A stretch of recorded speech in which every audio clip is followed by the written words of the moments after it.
provocateur decided to record him and distribute the video, which was unfortunate because even he himself now fell into the trap of discussing the leadership of the EFF with the journalist, a matter that has been raised with him, and he has been reprimanded strongly that it is not done in the EFF to be excited and run all over the media. He has since apologized, and we accepted his apology. Thank you very much. Let's take the first round of questions, guys. You can.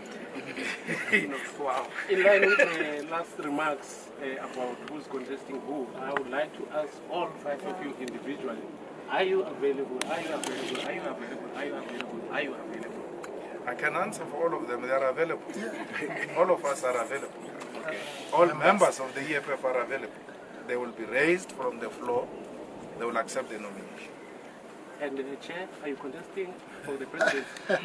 No. This has been explained. You know, the problems that you look at it as the ANC process, where there are nominations in the provinces and so on. We don't do it like that. The president has just explained. It's done from the floor. Of conference. You know why we do it like that? So when people nominate from the branch, they fight at the branch. Then they go and fight at the region. Then they go and fight at the province. Then they come here fighting. And then they conclude the fight here. So we want them to fight once. Fight, and before you know it is done. We all go back home. So there is no permanent picture of a party in conflict with itself. So all of them, it doesn't mean they didn't discuss. I mean, Colin's video somehow tries to tell you that there is some discussion, you know, taking place in the EFF. So those questions will be answered in front of the whole country. Yes. They'll say, Mr. Malema, are you available? And they will be there. They play the session will be open, and then the IEC will ask us individually. We are available. We are available. We may not be available for certain positions, which may be beyond our capacity. For instance, I can't write minutes. So if the IEC comes and such things, or treasurer, or president, or you know, so we'll deal with that. Okay? Yes, ma'am. So just on that again, if you are nominated on the floor for the position of president, are you available to accept it? Would you accept it, or are there certain positions you're not? Let me say it again. Those questions will be answered in front of the entire country. When we say, this is how it's going to work. I raise my hand, I nominate Mr. Julius Malema for the president. Then they go to him, Mr. Malema, are you available? Yes or no? Then the whole country will know. So we can't now, if we want to start factionalism, we'll start answering those questions that you're asking us now. Because now it's going to be, oh, so-and-so is available, not this one is not available. This organization will never be factionalized. So all those in the media who are trying to factionalize this organization are going to fail, because we have no time for factions. We have time for contestation if we contest, or no contestation if we don't contest. And contestation must never be confused with factionalism. Okay. Okay, just 2 questions from me, CIC. You're going to Nigeria. Perhaps just please tell us about your visit there and the significance of that visit.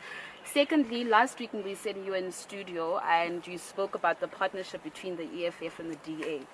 The EFF had said they will consult and get back to us. So in light of the report, the organizational report from the DA saying that it was a mistake for the EFF and for the DA to actually get into a partnership, what then will now happen? And then has the ANC tried to reach out to the EFF in terms of forming something within the city of Johannesburg?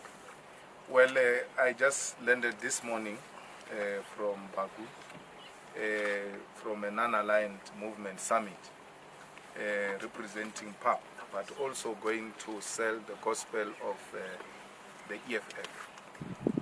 We are continuing with that work. We're now going to Nigeria. We'll meet different stakeholders, members of parliament, different governors, different organizations, to try and sell the EFF internationally. We have taken a conscious decision to engage with the international community, because some of us are ashamed that SG's report is going to be very empty when it comes to international relations. We have not done very well, and it's a responsibility we must accept, that when we assume responsibilities in the political formations, we should know what it entails, and we should take those responsibilities with seriousness. A lot of interest has been shown in the continent and international towards the EFF, but the EFF doesn't grab that opportunity with both hands. And I don't understand. Maybe the SG, when he gives that report, he will explain why did we fail to appreciate the fact that the continent and the international community, including the diaspora, is receiving the EFF very well, but the EFF is not responding. In the discussion document, one of the areas we are raising is perhaps to get a full-time person to deal with international relations. Because you can't call yourself an internationalist, yet you've got no presence in the other international platforms. And people are beginning to understand the EFF the way they are being told by the media, as a fascist organization, as a racist organization, as an anarchist organization. That Marxist-Leninist international character of the EFF disappeared because of laziness and the ability to appreciate that we cannot be an internationalist movement but spend most of the time in Alexander.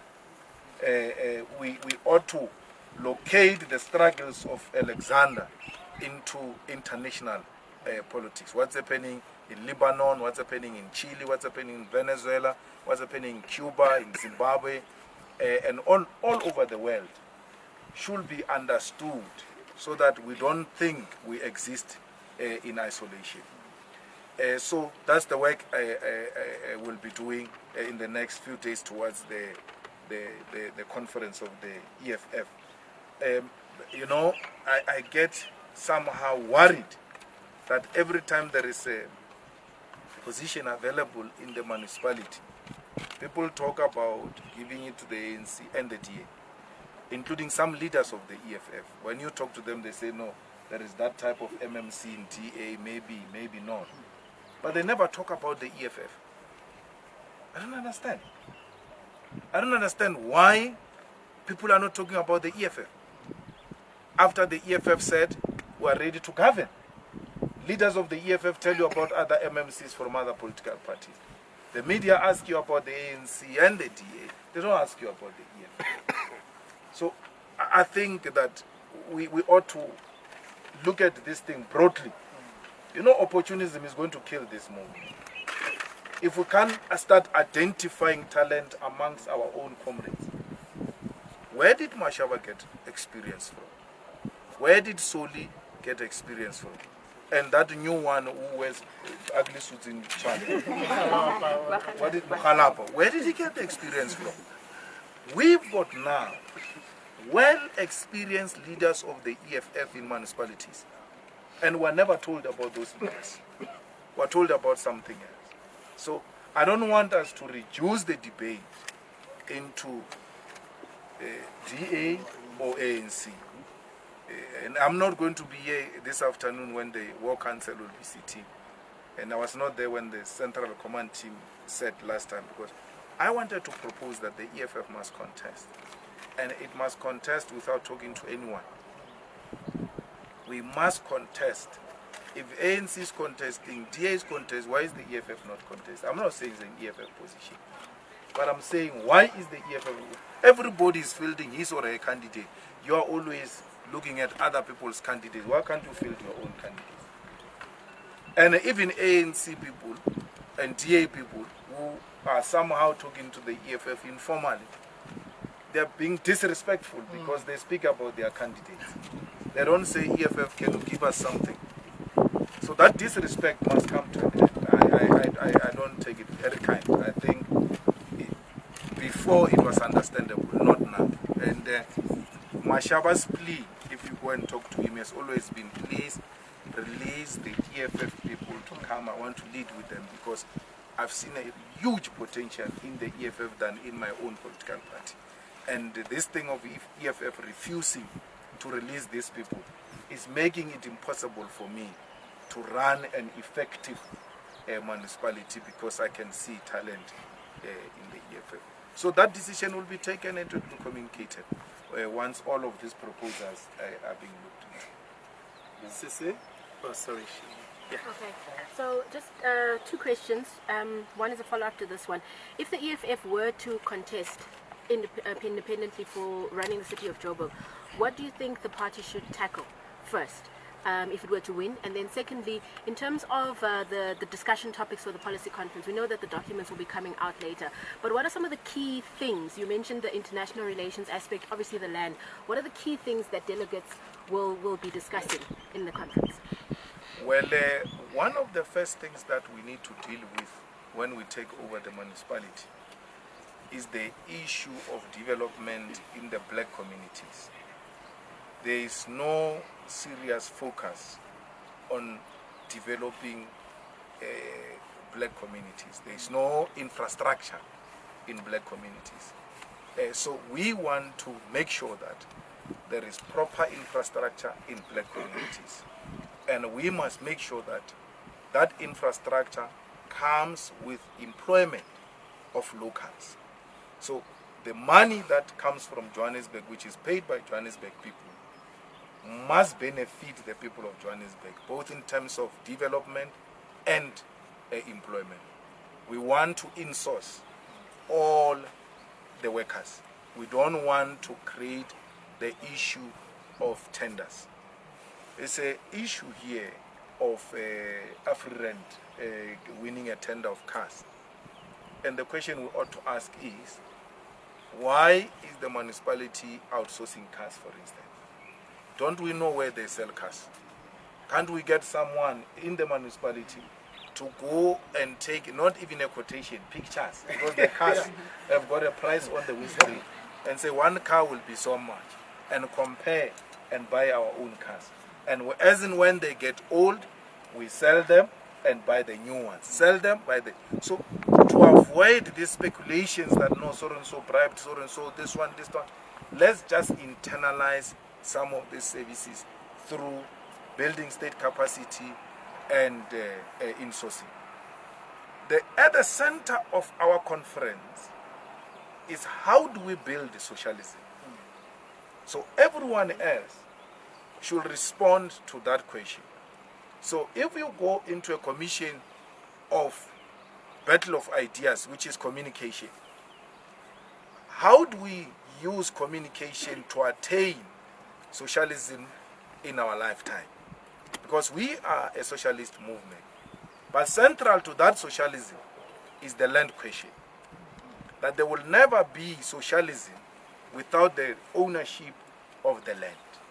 We want the land to be owned by the state and given to our people. So we'll be assessing whether land occupation has worked. Should we continue with it? Have we made the necessary, inroads towards making the ruling party and other parties to adopt this expropriation of land without compensation? There's a problem in South Africa of health. There's a problem in South Africa of education. We ought to make education accessible from early childhood development until the first degree. It must be free. So delegates are going to discuss that. We want primary health care. And some people are arguing that no, we actually need tertiary hospitals, not that thing of primary health care, because in tertiary hospitals we can accommodate even the primary health care, but primary health care can't deal with tertiary issues, but tertiary can deal with primary. So we're having that discussion because in South Africa, the public health system has collapsed. There is no hospital that we can refer to as the type of a hospital we want to build in this country. So those are amongst many other issues that we'll be dealing with DP on discussion document. Yeah, those are the central issues and a clearer focus on the economy as well. What do we do with an economy that has been stagnant for many years has not been absorbing people into employment.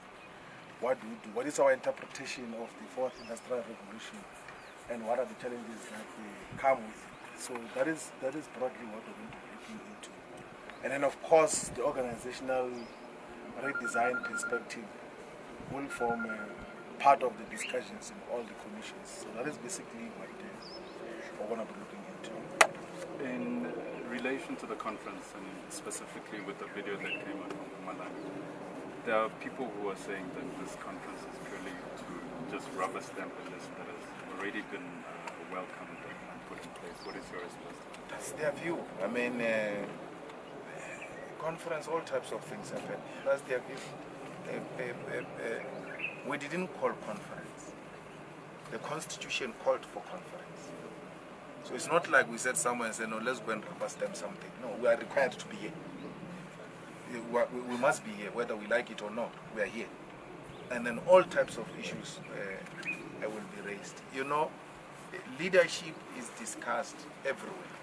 People have preferences.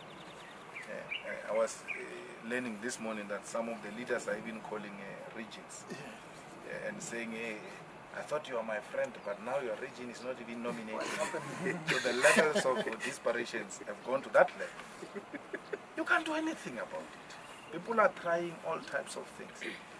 Does it violate the Constitution? No.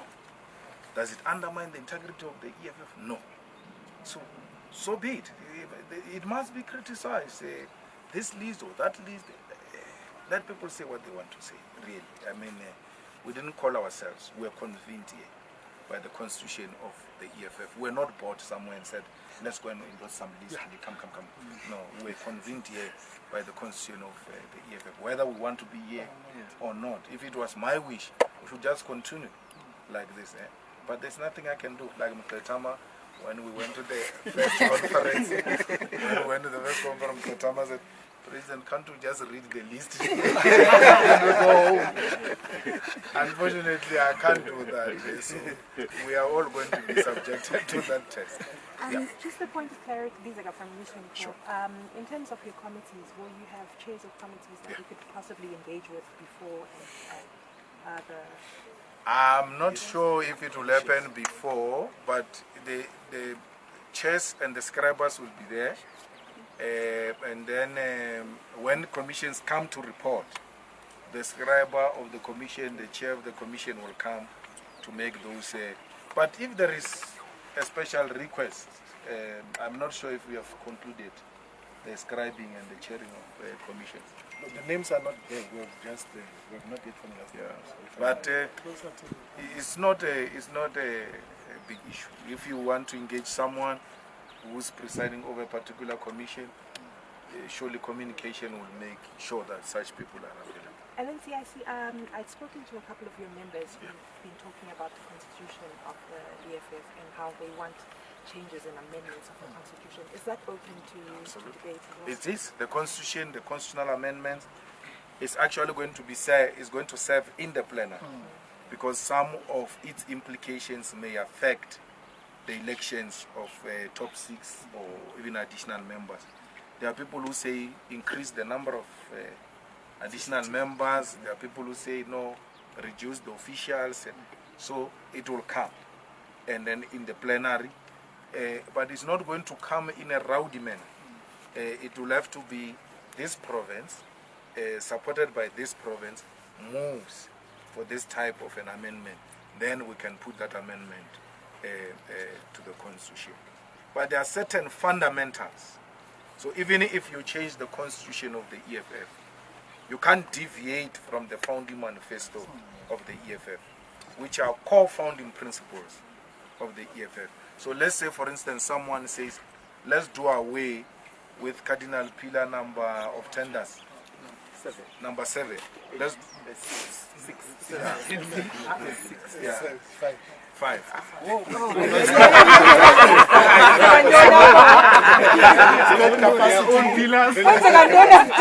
Yeah. So we'll have a workshop like this. When someone says, no, that clause on tenders is wrong. Let's not have a cardinal pillar that says we are going to scrap tenders. We must have tenders and all of that. The founding manifesto will not agree because those are the founding principles. They are non-negotiable. They are founding principles of the EFF, like expropriation of land without compensation. You can't change it and say, no, guys, after speaking to so many people, we think now we must say expropriation of land with compensation, with or without compensation. Under the EFF government, it will be done like that. But what happens when the EFF is not in government is give and take. There will be areas where people say, no, we agree with you, we're going to expropriate, but we want to pay. And we'll tell them, if you pay, you don't have our vote, but if you expropriate, you've got our vote. So we're ready to listen to that. The centrality of the central command team is non-negotiable. Now, this is how EFF works. And from time to time, when the middle class makes noise, leaders of the EFF get tempted to want to move away from what is the EFF. So the EFF, it's an organization that is run from a central point. So there are no provinces actually. So these provinces you see are purely for coordination purposes. The EFF is run centrally as a central command. The decision of the central command binds on all of them. And that decision will be taken after canvassing the ground as to what are the views of the branches and members of the EFF on these matters. Once a view has been canvassed, leadership will come and take a decision. That decision binds on all of us.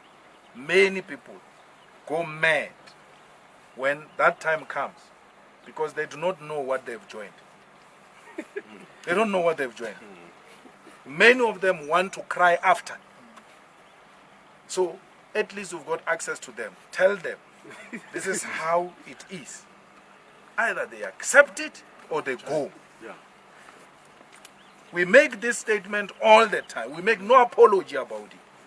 They can leave us being 10. Better few, but better. Of quality that appreciate what they've joined.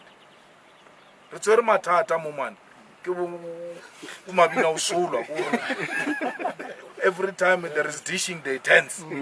But they don't know how to cook. So we work like that. In the EFF, there's only one office. And that office is going to be opened very soon. You'll be invited. Decisions that are taken from there are non-negotiable. They're not open for discussion. We're running a tight ship, Papa. We're not playing. That's why it has survived for so many years. Had we allowed it to be a loose cannon, they would have done what they did to the COPE, to the EFF. They tried many a times. That's why there's always an attempt. It doesn't succeed because of the type of policy we've adopted as the EFF. Mabina Solo.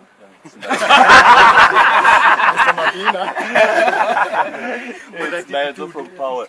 Just a quick one on as a side note. You spoke about the economy and your minister was on the podium on Wednesday. Any expectations from the EFF when Titombo delivers his medium term? No, well, we've given up on Tito. I mean, that policy released. Even without discussing it with the ANC, his party and the alliance, tells you which direction these people are taking. They want to privatize everything. They want to please white capital because they are saving through the mandate of white capital. It is white capital that gave them money and they have to make sure that they repay that money.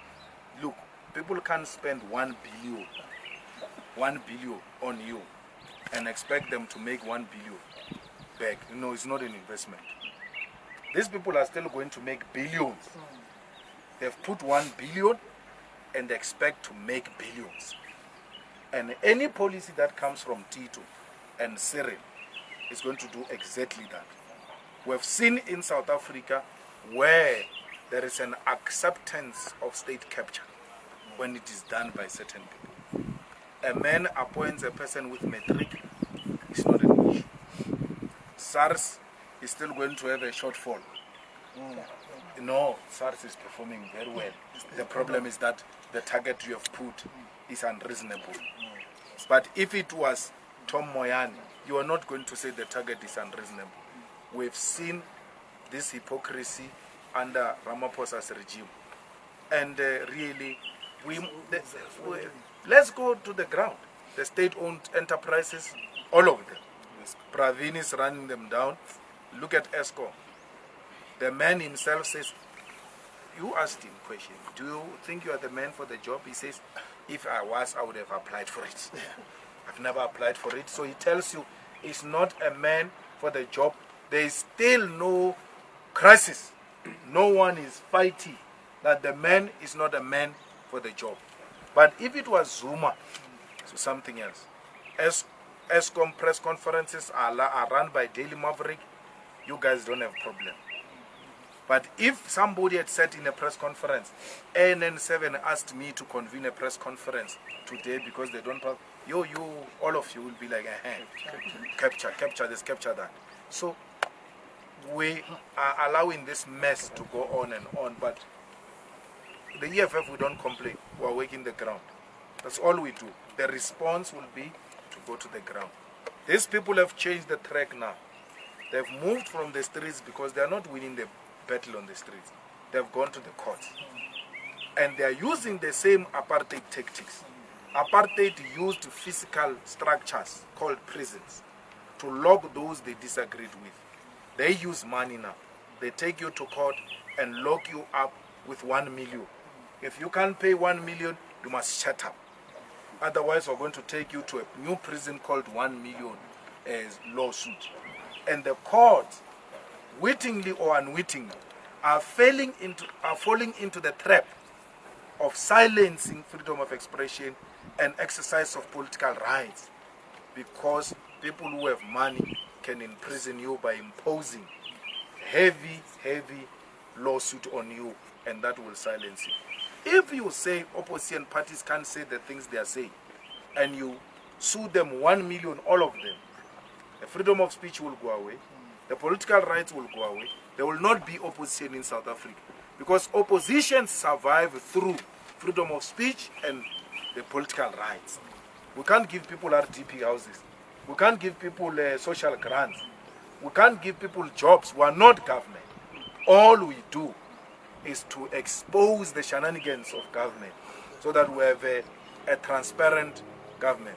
So if the judges were like they want to be now, during the payback the money time, we will not be where we are today. Zuma would have been protected. Zuma would have sued someone 1 million. All would have been silenced, and Zuma will still be president. I'm not saying our courts are doing that, but I'm saying they ought to be very careful, particularly when it comes to freedom of expression and exercise of political rights. If you take those two away, the political freedom and you can be happy because they are taking it away from us. From us, they are coming to you, press freedom. They'll take it away. So no one, we will, by the way, we'll fight it in court. We're not scared. We'll go and fight it in court. We don't care whether the environment is conducive or no. Law is law. And law is dealt with on the basis of principles of law and facts, not on the basis of who appears before you. That's how we defeated Sanef, Polifan Veig, and all of them combined. Because law is law. Natasha. No, it's fine. He asked my question. Okay. Anyone else? I know the African Sun is beginning. I'm getting silent complaints. I thought the African Sun was a new. So just on your last point on the characterization of the new dawn. Yeah. I know within the EFF there's also people who feel like the EFF is not as harsh enough to the new dawn as was.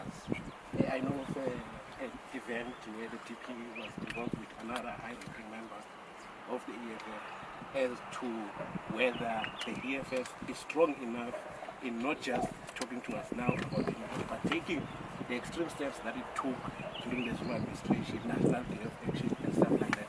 Do you feel that is correct criticism? Second, on the redesign of the organization, where does that put the EFF Steering Command, and also is there discussion around the formation of an EFF Winners League? Well, you know, you will never satisfy everyone. During Zuma's time, we were told we were extreme, we were irresponsible and all of. Now we are trying to be what you said we should be and be politicians and do properly. When we do properly, it's not right. That's why you ought to stand for something. If you don't, you become a political amoeba. You will be shapeless. So, the EFF during Zuma's time, it didn't just start with noise. It went, it went, it went, it went, it went. And when the Constitutional Court said, this is wrong, then the ANC people tried to defy the Constitutional Court. The strategy had to be something different. Because now you are defying the highest court. Cyril's emails are in court.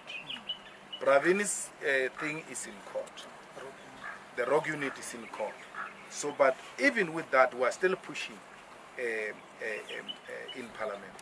So, politicians at all material times must read the balance of forces and the material conditions at all times. Don't just be jajara, you end up irritating people. By the time you hit Cyril, everyone else will say, but they gave him chance. And he himself failed. They tried everything, the man failed. That man is a maneuver, so you don't just become a reckless like that. Both of them, Pravin and Cyril. So you ought to be very careful because you are fighting real capital then. Look at what Cyril did to my man. All of you are saying Helen Zille, Helen. It's not Helen Zille. It's Cyril. So the day my man wrote a letter, and then the public protector found against Cyril, and Helen came out saying that was the most stupid thing to do, to write to that woman. Tony Leon came out and said that was that's where the problem started, with the letter. Why? Musi, by writing the letter and the emails coming out and showing names, he exposed the DA funders, the real owners of the DA. And you don't go after them and they allow you to do that. Every time when we fundraise money, people with money say to us, but why can't you just work with Cyril? Why? I mean, can you imagine they say that to us? What about Musi?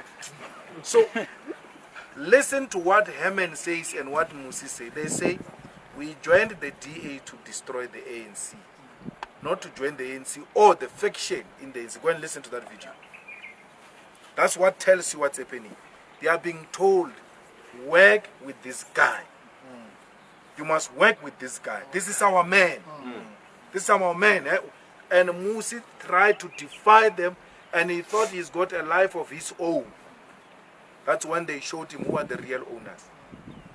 The real owners, the people who give DA money.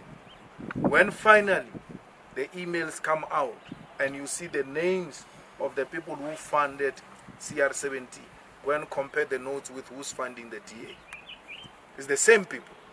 And you want to expose them by exposing their men and think you can still lead their party. They say that to us. Why can't you just work with Cyril and all of that? But we tell them, no, it's not going to happen. That is not even negotiable. So Cyril killed Musi. By doing that, Cyril killed the DA. The DA will struggle to recover from that mess. So Cyril destroyed it. I think in the ANC's analysis, wherever they are celebrating that we've successfully destroyed that project because of Capitec money. The man put money in the CR 17 and the Capitec man. The same man goes and investigates in the TA. What do they call that? Review committee. The man who financed Ramaphosa goes and investigate, review the TA, including Tony Leon, who said Moses is stupid. He has already proclaimed before going into that review committee that you were stupid by writing a letter to that woman. And then the same person who said you are stupid publicly must now review you. So it was clear the guy won't survive. Cyril destroyed that, TA. So what was the second one? Women's League. The student command is part of us. It's part of the EFF structures. The redesign is going to deal with establishment of the youth command and the women's command. That mandate was there in the previous conference. We couldn't fulfill it. The organizational report will give that account. Based on that account, then the delegates will decide, do we really want to continue with this mandate or what do we do? So we're leaving it in the hands of the delegates. Okay, guys, thank you so much. Thank you. And Thank you. there's water for you there. Where? Just behind you.